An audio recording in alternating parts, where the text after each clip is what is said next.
সফলতার কোনো শর্টকাট হয় না, হয় অনেক কাঠখড় পুড়িয়ে জীবন যুদ্ধের প্রতিটি অধ্যায়ে নিজেকে প্রমাণ করে করে একটু একটু করে আপনি সফল হবেন, একটু একটু করে আগাবেন। ইটস এ জার্নি, এটা কোনো ডেস্টিনেশন নয়। এবং সফল হওয়ার পথ পরিক্রমায় কোনো লিফট নেই, সিঁড়ি বেয়ে উপরে উঠতে হয়। কি বেয়ে? কিন্তু আমরা সফল হতে চাই কিভাবে? ডাইরেক্ট 100 তলায় আমি সফল, উপরে সবার উপরে আমি, এইভাবে চাই সফলতাটা। সবার উপরে উঠে যাব, গোল্ড মেডেল গলায় পরাই দিবে, আমরা সাকসেসফুল না। সফলতার রাস্তায় কোনো লিফট থাকে না, কি দিয়ে উঠতে হয়? সিঁড়ি বেয়ে ঘাম ঝরিয়ে উঠতে হয়। দেখেন, শুধু আলোর মুখ দেখার জন্য মায়ের পেটে আমাদের কত সময় লাগছে বলেন তো? জাস্ট একটু লাইট, হ্যাঁ 9 মাস 10 মাস সময় লাগছে শুধু একটু আলো দেখবো আমরা।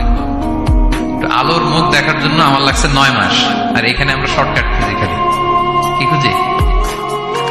সফলতার কোনো শর্টকাট নেই। অল্প এফোর্টে যারা সফল হতে চায় এরা কোনোদিন সফল হয় না। ইউসুফ আলাইহিস সালামের জীবনীটা একটু খেয়াল করেন, একটু একটু করে তিনি সামনের দিকে গিয়েছেন এবং সবশেষে ইজিপ্টের ফিনান্স মিনিস্টার হয়েছেন। এজন্য ধৈর্য ধারণ করতে হবে, নিজের সর্বোচ্চটুকু উজাড় করে দিয়ে আপনার রোলটা আপনি প্লে করবেন, এরপর আল্লাহ তাআলার উপর ভরসা রাখবেন। কিন্তু অনেক চেষ্টার পরেও যদি কাঙ্ক্ষিত সফলতা না পান, হতাশ হওয়ার কিছু নাই। কারণ বিশ্বাসীর সফলতা শুধু দুনিয়াতে না, বিশ্বাসীদের সফলতা আখিরাত পর্যন্ত বিস্তৃত। ওইটা আসল সফলতা। ফামান যুহযিহা আনিন নারি ওয়া উদখিলাল জান্নাতা ফাকাদ ফাজ। যে জাহান্নাম থেকে মুক্তি পেল, জান্নাতের নিশ্চয়তা পেল, সেই সফল।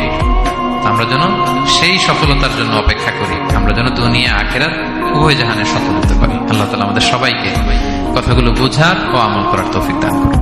হাযা মা ইনদি ওয়াল ইলমু ইনদাল্লাহ আলাইহি তাওয়াক্কালতু ওয়া ইলাইহি উনীব। আসসালামু আলাইকুম ওয়া রাহমাতুল্লাহি তাআলা ওয়া বারাকাতুহু। আল্লাহ এত বড় আকাশ বানাইছে, সব একটা খুঁটির প্রয়োজন হয় নাই। আল্লাযী খলাকা সাবআ সামাওয়াতিন তিবাকা, আল্লাহ পাক 7টা আসমান বানিয়েছেন। কাউকে নিয়ে ঠাট্টা করবেন না, তার দেহ নিয়ে, তার আকৃতি নিয়ে, তার বংশ নিয়ে। এটা কবিরা গুনাহ, এটা আল্লাহ খুব অপছন্দ করেন। এর কারণ আকৃতিটা আমাদের হাতে নাই। আমাদের কারো নাক লম্বা, কারো খাটো, আমরা কেউ কালো কেউ সাদা। আল্লাহ পাক এতই কাছে, এতই কাছে। যদি আপনি আল্লাহর হয়ে যান, আল্লাহর জন্য খালেস করে ফেলেন নিজেকে, আপনি দেখবেন আপনি যা চাচ্ছেন আল্লাহ পাক আপনার মনের কথা শুনে নেবেন, আপনার সামনে হাজির করে দিবেন।